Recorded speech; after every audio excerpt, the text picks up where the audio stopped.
நான் கணேஷ்குமார் அவர்கிட்ட போயிட்டு பாலாஜி உங்கள்கிட்ட வரேன்.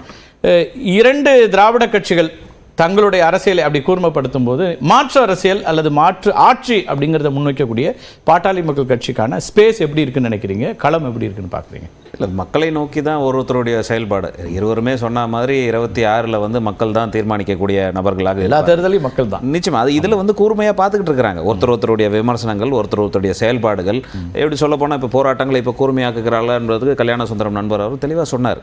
ஸோ அது போல தான் இப்போ பாட்டாளி மக்கள் கட்சி தொடர்ச்சியாக மக்கள் நலன் சார்ந்த விஷயங்களை மக்களிடம் கொண்டு போய் சேர்த்து அதற்கான போராட்டங்களை முன்னெடுத்துக்கிட்டு முதல் அறிக்கை எங்கேருந்து வரும்னு சொன்னீங்கன்னா, மரியாதைக்குரிய கலைஞர் சொன்ன மாதிரியே தைலாபுரத்துலேருந்து தான் தைலம் வரும்ன்ற மாதிரி முதல் அறிக்கை மக்கள் நலம் சார்ந்து எந்த ஒரு விஷயமாக இருந்தாலும் மருத்துவரையாக கட்டம் தான் வரும். ஆனால் ஊடகத்துக்குள்ள அதை வெளிச்சத்துக்கு வருதா அப்படின்னா அதில் கொஞ்சம் பின்தங்கி தான் இருக்கிறோம்.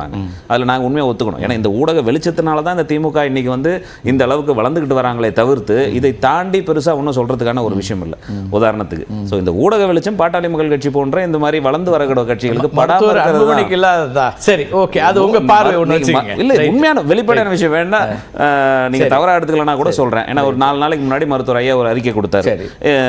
மரியாதைக்குரிய செந்தில் பாலாஜி அவர்களை பற்றி, அவர் தியாகி என்று சொன்னால் இவர்கள் பணம் கொடுத்தவர்கள் என்ன துரோகிகளா அப்படின்னாரு. எல்லா இடத்துலையும் வெளிச்சமா வந்துச்சு.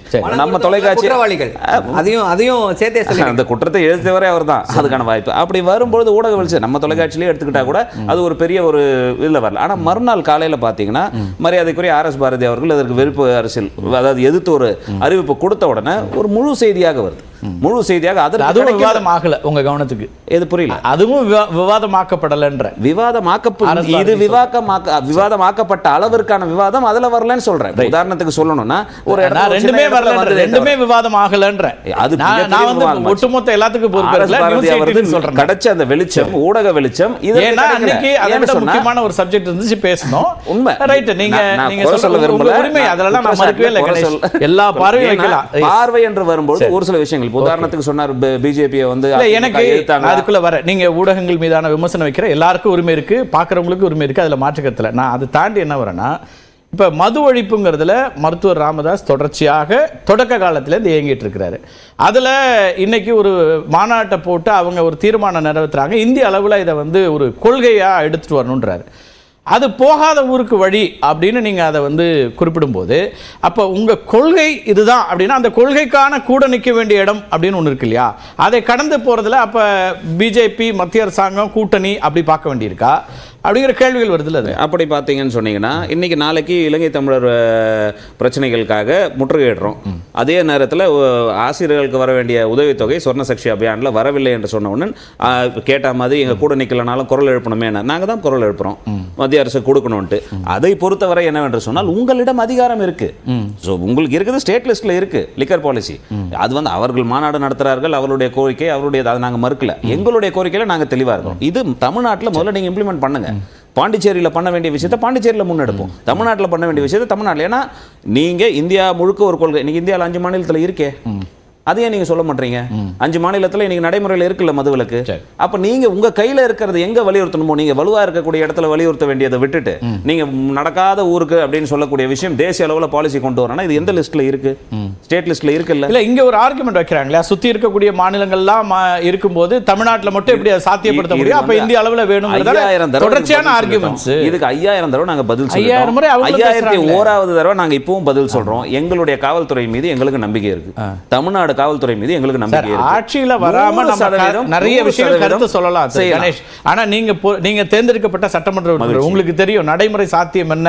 கல்யாண சுந்தரம் அவர்கள் கூட சொல்லலாம். ஏன்னா ஆட்சியில பொறுப்புல இருக்கக்கூடியவர்களுக்கு தான் அது எவ்வளவு தூரம் அதை நடைமுறைப்படுத்துவது அப்படிங்க. நான் 2வது அதில் இருக்கக்கூடிய வருமானம் அதுக்குள்ள கூட போல நடைமுறை சாத்தியம் மட்டும் கேட்கிறேன். இன்னொரு பக்கம் இன்வெஸ்ட்மெண்ட்ஸ் வரணுன்றீங்க, முதலீடுகள் இருக்கணுன்றீங்க. முதலீட்டாளர்களுடைய தேவைகள்லையும் ப்ரிஃபரன்ஸ்லையும் இதுவும் ஒன்றாக இருக்கிறது அப்படிங்கிறத எப்படி பார்க்கணும்? இப்போ பெங்களூர் போகக்கூடியவங்க எல்லாம் என்ன சொல்கிறாங்க, கம்பெனிஸ்.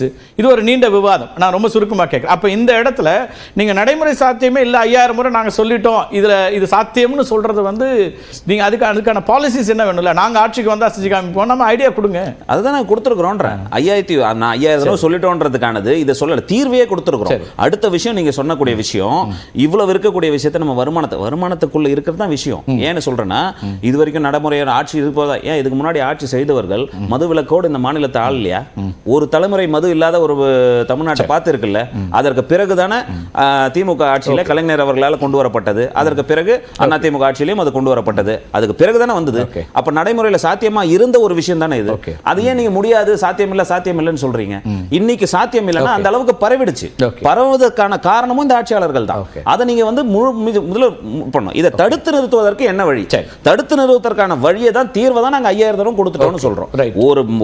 ஒரு ஊர்ல ஒரு கிராம அளவுல பாத்தீங்கன்னா ஒரு எஸ்ஐக்கும் ஒரு விஏஓக்கும் அந்த அதிகாரத்தை கொடுங்க. அவர்களை மீறி அங்க ஒரு விஷயமும் நடப்பதற்கான வாய்ப்பு கிடையாது. அவங்களுக்கு ஃப்ரீ ஹேண்ட்ஸ் கொடுத்தீங்கன்னா ஒரு சொட்டு சாராயம் இல்லாத தமிழ்நாட்டை நம்மளால் உருவாக்க முடியும் 100%. அதை தாண்டி தேசிய அளவுல பாலிசி கொண்டு வரலாம். அது அவங்களுடைய கருத்து. அதையே அதுல நீங்க முரண்பட ஒண்ணுமே இல்லையே. அதையும் செய்யணும். அவங்களே என்ன சொல்றாங்க, மத்திய அரசு மாநில அரசு ரெண்டுக்குமான கோரிக்கை தான் எங்களுக்கு நாங்க மறுக்கலையே. அவங்க உலக அளவுல கூட கொண்டு வரட்டும். உலக அளவுல கொண்டு வரது அது வந்து நீங்க அது உங்க கோரிக்கையை நீங்க வலுவிழக்க வைக்கிறதா இருக்கு. உங்க கருத்தை வலுவிழக்க வைக்க பேசட்டும். உலக அளவுல மதுவிலக்கு கொள்கை கொண்டு வரணும் கூட நீங்க மாநாடு நடத்துங்க. நாங்க தடுக்கலை, வரவேற்கிறதுன்னு சொன்னோம். நாங்க நீங்க மாநாடு கொண்டு வர வரவேற்கணும். ஆனா இங்க என்ன அவசியம்? நம்ம பேசுவது தமிழ்நாட்டுல, எங்களுடைய இது எங்க தமிழ்நாட்டுல தமிழ் மக்கள் மீது. அப்ப தமிழ் மக்கள் மீது இருக்கக்கூடிய அக்கறையில நாங்க அந்த கருத்தை சொல்றோம். திரு பாலாஜி, ஒரு முக்கியமான மாநாடு, முக்கியமான உங்களுடைய கொள்கை முழக்கம் தொடக்க காலத்திலேருந்து இருக்கிறது, அதுக்காக போடுறீங்க. ஆனா கோரிக்கை எங்க வைக்கணுமோ அதை விட்டுட்டு நீங்க இந்திய அரசாங்கத்தை எடுத்துட்டு போறதுங்கிறது அப்ப நடைமுறை இல்லாம, அல்லது உங்ககிட்ட உங்களுக்கு வந்து வாய்ப்புகள் இருக்கு, ஆட்சி இருக்கு, செய்ய முடியுமேன்னு கேட்குறேன். கோரிக்கைகளை எங்கே வைக்கணும், எப்படி வைக்கணும், என்னென்ன கோரிக்கை வைக்கணுன்றதுல எப்போவுமே விடுதலை சிறுத்தை கட்சி தெளிவாக தான் இருக்கும். தமிழ்நாட்டு அரசியல் மேடையில் இல்லை தேர்தல் மேடையில் வந்து நான் ஃபோன் போட்டால் ஒபாமா எடுப்பார், நான் அமெரிக்கா போயிருக்கேன், ஐநா போயிருக்கேன்லாம் நாங்கள் பேசுகிறது கிடையாது. நாங்கள் வந்து நீங்கள் சொன்னது மாதிரி தேசிய அளவில் கொள்கையை வகுக்கணுன்ற கோரிக்கையும் வச்சுருக்கோம், மாநில அரசு என்ன செய்யணுன்ற கோரிக்கையும் வச்சுருக்கோம். இதை வந்து நேற்றைக்கு தீர்மானம் மட்டும் இல்லை, முதலமைச்சரை சந்திக்கின்ற பொழுது அவர்கிட்ட கொடுத்த மனுலையே மிக தெளிவாக படிப்படியாக குறைக்கணும், அதற்கான ஒரு கால நிர்ணயத்தை செஞ்சு ஒரு டைம் ஷெட்யூல் கொடுத்து நீங்கள் குறைங்கன்னு சொல்லியிருக்கோம். அப்போ அதோட அர்த்தம் என்னென்னா முற்றிலும் எல்லா கடைகளையும் மூடணும் அப்படின்றது தான் அதோட அர்த்தம். அதுக்கு ஒரு டைம் ஷெட்யூல் கொடுங்கன்னு சொல்லி தான் நாங்கள் கோரிக்கை வைக்கிறோம். ஓகே, தமிழ்நாடு அரசுக்கும் வச்சுருக்கோம், மாநில அரசுக்கும் வச்சுருக்கோம், ஒன்றிய அரசுக்கும் வச்சுருக்கோம். ஒன்றிய அரசுக்கு எந்த அடிப்படையில் வச்சுருக்கோன்னா, எந்த அடிப்படையில் அரசமைப்பு சட்டத்தில் வந்து டைரக்டிவ் பிரின்சிபிள்ஸ் ஆஃப் ஸ்டேட் பாலிசியில் அதை புகுத்தியிருக்காங்கன்றதை நம்ம பார்க்க வேண்டியிருக்கு. இப்போ மேக்கர்ஸ் ஆஃப் கான்ஸ்டியூஷன், குறிப்பாக புரட்சியாளர் அம்பேத்கர் போன்றவர்கள் அதில் வந்து அதை கொண்டு வரதுக்கான அவசியம் எப்படி இருக்குது அவங்களுக்கு தெரியாது. அவங்க தானே சப்ஜெக்ட்ஸ் நிர்ணயம் பண்ணாங்க, ஸ்டேட் லிஸ்ட் எது, சென்ட்ரல் லிஸ்ட் எது. அப்போது அந்த அடிப்படையில் தான் வந்து நாங்கள் கேட்கணும். ஸோ அதில் வந்து கிளாரிட்டியாக வந்து நாங்கள் வந்து ஒரு தெளிவோடு தான் இருக்கோம். மாநிலத்துக்கும் வந்து மாநில அரசு இப்போதைக்கு வந்து படிப்படியாக கடைகளை குறைத்து ஒரு காலக்கெடுவை நிர்ணயித்து மூடணுன்றது ஒரு வலியுறுத்தல். இது தமிழ்நாடு மட்டுமல்ல, பொதுவாக இவங்க சொல்றாங்க இல்லையா, ஒரு மாநிலத்தில் வந்து மதுவிலக்கு நடைமுறைப்படுத்தினா பக்கத்தில் இருக்க மாநிலத்திலிருந்து வந்துடுது. மற்ற 5 மாநிலங்கள்ல நாங்கள் சொல்லியிருக்கோம். அது சில பேர் காது கேட்காது, சில பேர் பார்க்கறதுக்கு வாய்ப்பு இருக்காது. நாங்கள் பீகாரை கோட் பண்ணியிருக்கோம். ஒவ்வொரு இதுலேயும் வந்து பீகாரில் வந்து மதுவிலக்கு இன்றைக்கு நடைமுறைப்படுத்தப்பட்டு அங்கே இருக்கக்கூடிய ஹெல்த் இண்டெக்ஸ்ல இருந்து எல்லா இண்டெக்ஸஸும் முன்னேற்றத்தில் இருக்கு. இத்தனைக்கும் தமிழ்நாட்டை விட ரொம்ப ரொம்ப பின்தங்கிய ஒரு மாநிலம்.